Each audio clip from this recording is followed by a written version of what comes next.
Alors, bonjour tout le monde. Mon nom, c'est Roberto Gauvin. Je suis directeur au Centre d'apprentissage du Haut-Madawaska à Clare, au Nouveau-Brunswick. Je suis en compagnie de l'artiste multidisciplinaire Guylaine Dufour. Bonjour. Bonjour. Ça va bien? Très bien, merci. Oui, on est ici présentement à la fin du lancement du projet Géniard dans le cadre de la création de vitraux avec des jeunes en septième, huitième année. Mhm. Puis évidemment, lorsqu'on t'a approché pour venir faire le projet ici, ton intérêt, c'était parce que tu avais travaillé dans d'autres écoles auparavant. Oui. Et puis nous, on a beaucoup aimé ta démarche. Fait que j'aimerais, pour commencer l'entrevue, si tu peux nous parler un petit peu de ta démarche artistique par rapport à un projet comme celui-ci.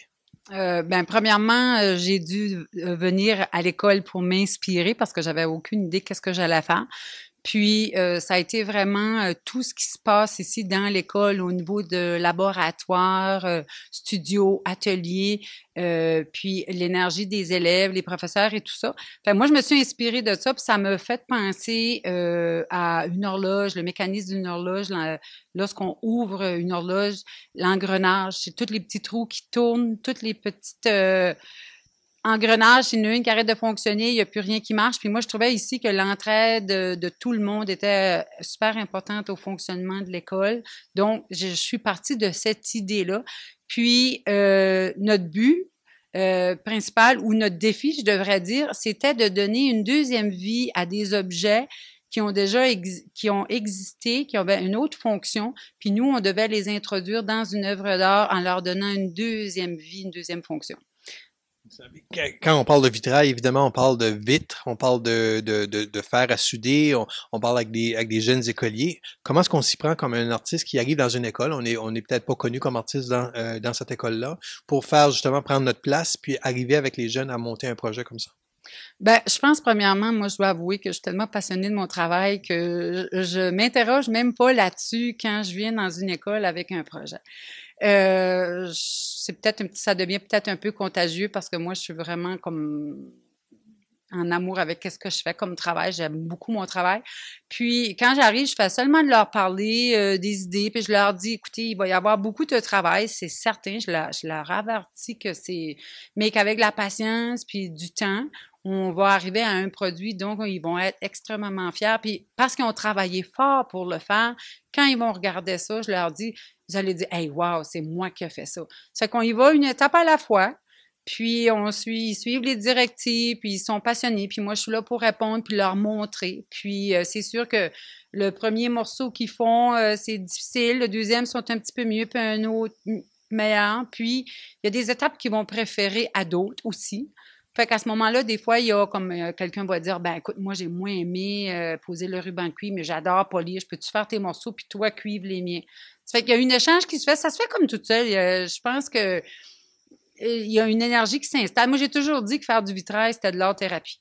Fait que je pense que quand on arrive là avec une pièce comme ça, puis ils se mettent à travailler, premièrement, ils rentrent vraiment dans le processus, ils oublient tout, puis ils viennent vraiment concentrer parce qu'ils doivent beaucoup se concentrer parce qu'il faut être vraiment précis. Puis, un morceau à la fois, le vitrail avance. Tu parles de la passion, bon, on sent évidemment la passion quand on t'en parle. Tu parlais aussi de la fierté. Je crois que ce matin, au lancement, on sentait la fierté des élèves aussi.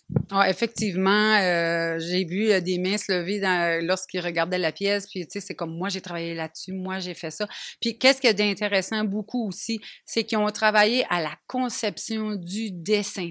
Donc, ils ont participé du tout début. Puis moi, je leur ai expliqué comment on commence ça un vitrail, parce que c'est pas juste se faire la main-d'œuvre pour fabriquer les pièces puis tout ça, mais il y a vraiment comme faut savoir comment on s'y prend au niveau des mesures, monter un plan, comment on élabore notre plan parce qu'il faut être vraiment ordonné pour savoir où est-ce qu'on s'en va, puis respecter après ça notre plan qu'on a mis tant de temps à préparer.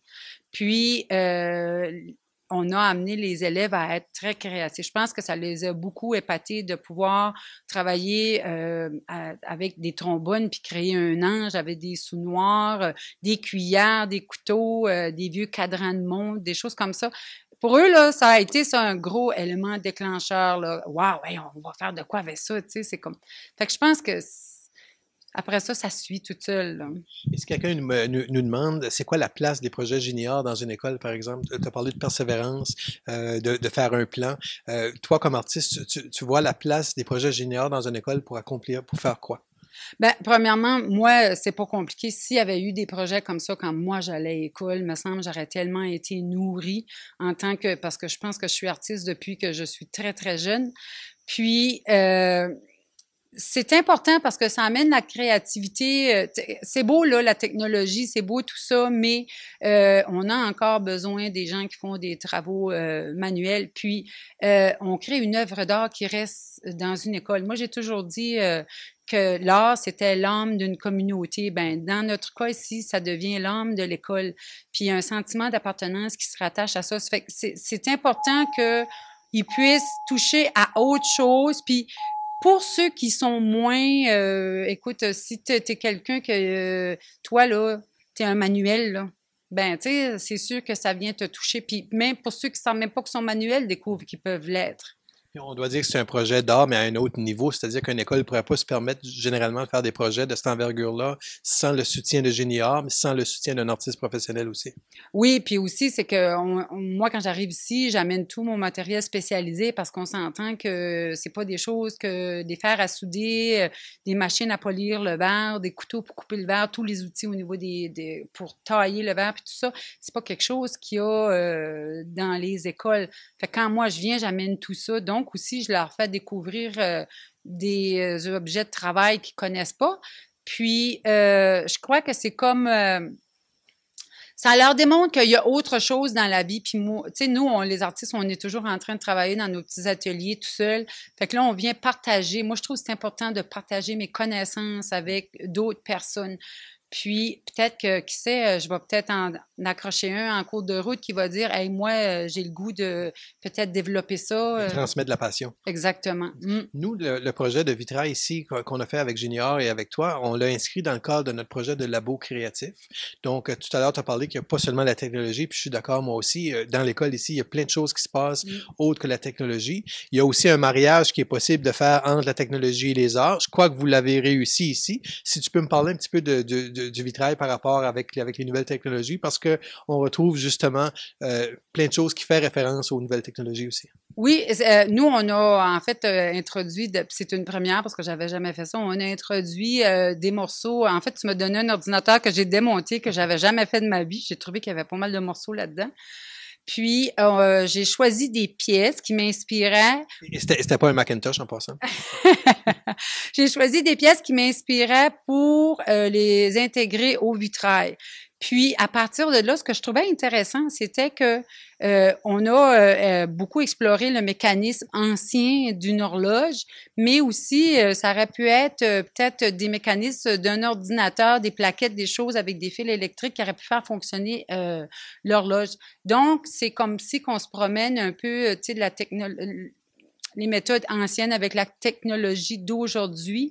Puis, ça représente bien l'école ici aussi. Là. Excellent. Tout à l'heure, on aura Olivier, justement, qui va nous en parler un petit peu plus. Toi, comme mot de la fin, comme artiste, évidemment, je crois que tu as le sentiment du devoir accompli. Si je te laisse le mot de la fin par rapport au projet, par rapport à l'œuvre comme telle, tu nous dirais quoi? Ben moi, je dirais premièrement que je me suis extrêmement amusée avec les élèves. Oui, c'est du travail, tu viens enseigner puis tout ça, mais moi, j'apprends autant quand je viens ici. Je deviens quasiment l'élève, moi aussi, par rapport avec les élèves qui, eux, m'enseignent parce que on discute quand on travaille, puis ils se rendent pas compte de ça, eux autres là. Mais puis moi, ça me fait grandir parce que je peux apprendre des choses par rapport aux élèves. Puis, tu sais, le création qu'ils ont fait, là, j'aurais peut-être pas nécessairement pensé de faire ça, moi. Puis, j'ai trouvé très ingénieux de leur part, là, faire un compas avec des cuillères et un bracelet de montre. Puis, fait moi, ça m'amène ailleurs. Puis, eux, ben, ça leur fait découvrir des choses. Fait que je pense qu'on amène toujours le projet un petit peu plus loin comme ça, là. Excellent. Glenn Dufour, je te remercie beaucoup pour ton beau travail au niveau du CHM. On se dit à la prochaine fois parce qu'on espère pouvoir travailler ensemble encore. J'aimerais bien qu'il y ait une phase 2. Comme j'ai mentionné, là, on a fait une pièce qui s'appelle un triptyque parce que c'est une pièce à trois panneaux de verre. Puis moi, mon désir le plus cher, ça serait d'en faire d'autres pour qu'on puisse appeler ça une verrière. Je te remercie beaucoup. Bienvenue. Je suis maintenant en compagnie de Jennifer Boutotte. Jennifer, tu es élève ici au Centre d'apprentissage du Madagascar. Tu es aussi la présidente du conseil des élèves. Oui. Toi, tu as participé à la préparation, puis je crois aussi à la construction du vitrail comme tel. Comment tu as aimé ton expérience? Ah, ben, j'ai vraiment aimé ça. D'habitude, je suis pas trop fan des affaires d'art, mais j'ai vraiment aimé ça, travailler avec plein de choses différentes, puis pouvoir créer de quoi, et pouvoir faire de quoi de bout de même. J'ai vraiment aimé ça. Y a-t-il des choses que tu as trouvées difficiles dans le travail ou la préparation du vitrail? Euh, Il y avait plein d'étapes, puis l'étape que j'ai trouvé le plus dur, c'est polir. Puis tu coupes les affaires, puis j'ai trouvé ça plus dur, mais j'ai vraiment aimé ça pareil. Tu penses que ce projet-là a de la place dans une école comme la nôtre? Oui, c'est sûr. Dans quel sens? Euh, Chaque affaire peut dire quelque chose, puis chaque élève peut démontrer qu'est-ce qu'il peut faire, puis je trouve que c'est important que chaque élève peut démontrer qu'est-ce qu'il peut faire. Ce matin, quand on a fait le lancement, en tout cas, moi, j'ai senti que les élèves qui étaient ici étaient vraiment fiers. Comment t'expliquerais ça, cette fierté-là? C'est sûr que notre nom qui va être affiché là, tout le monde peut être fier de En ça. permanence, oui. Ouais, tout le monde va être fier de ça, puis juste d'avoir travaillé, puis ça fait un aussi beau résultat, tout le monde va être fier de ça. Okay. Qu'est-ce que ça dit que de travailler justement avec un artiste professionnel? Ah, c'est le fun. C'est vraiment le fun. Dans quel sens? Ben, elle connaît son sujet, puis elle nous a fait découvrir son sujet, puis je pense qu'on n'aurait pas pu avoir quelqu'un de plus passionné qu'elle. Excellent. Je te remercie beaucoup, Jennifer. En terminant, j'aimerais que est-ce que tu peux montrer une région du vitrail que tu as travaillé dessus? J'ai travaillé sur elle. OK. Je sais pas quel exact, mais sur les affaires de Bessic, là, j'en ai fait quelques-unes. Merci beaucoup. Merci à toi. Je suis maintenant en compagnie d'Olivier Lan, qui est un élève en 7e année. Bonjour, Olivier. Bonjour. Toi, tu as participé au projet aussi? Oui. Si je te demande tes premières impressions, toi, tu as trouvé ça comment participer à ce projet-là? J'ai trouvé ça vraiment plaisant. C'est vraiment différent des autres projets que j'ai déjà faits, là. Okay. Si je te demandais maintenant de nous parler un petit peu du vitrail comme tel, parce que le vitrail nous parle, il nous dit des choses, là. Donc je te laisse nous l'expliquer. OK. Ben,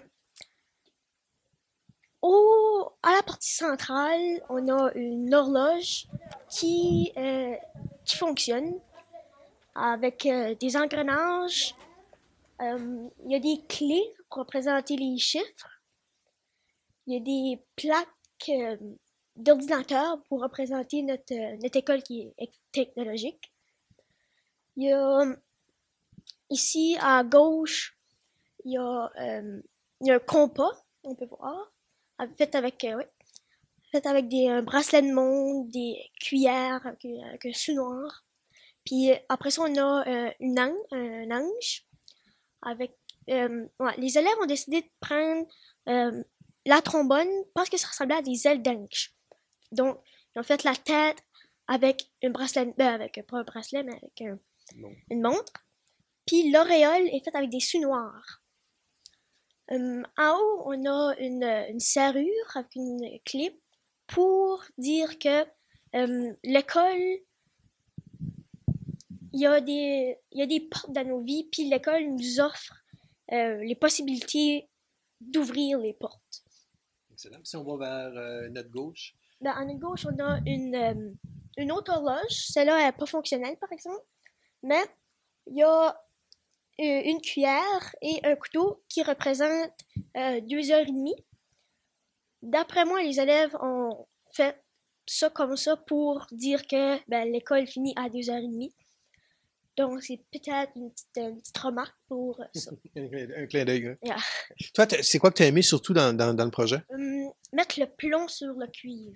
OK. Pourquoi tu as aimé cette partie-là? Ben, c'est une des seules choses que j'ai faites.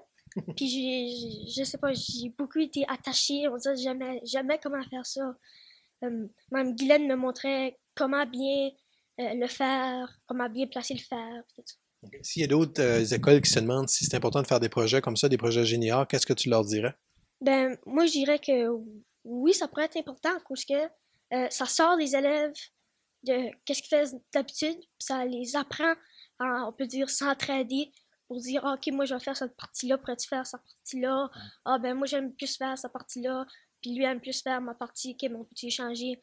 Donc, pour pouvoir s'entraider et pour que les élèves puissent bien se parler, bien faire le travail. Puis toi, tu es fier de ton travail? Oui. Et quelle partie que tu as travaillé surtout? La partie en haut de l'horloge. Donc, les clés en haut. Ouais. Donc, on voit comme un 12, hein? Un Ouais, 1 avec le un 2, 12. après ça, on voit le 2, le 3, le 4. Mm. Excellent. Ben, bravo! Merci. Merci beaucoup pour votre attention, pour avoir regardé cette vidéo. Je vous rappelle qu'on fait ces capsules vidéo-là pour laisser des traces justement de comment on travaille avec notre labo créatif. C'était un autre exemple de choses qu'on peut faire avec le labo créatif, justement. Évidemment, je veux remercier l'artiste Guylaine Dufour, les élèves de 7e, 8e année, les membres du personnel aussi qui ont accepté de modifier leur horaire de travail pour pouvoir permettre à ce projet-là d'arriver. Puis je vous invite à nous suivre sur YouTube pour les prochaines capsules de Voir plus clair. Au revoir.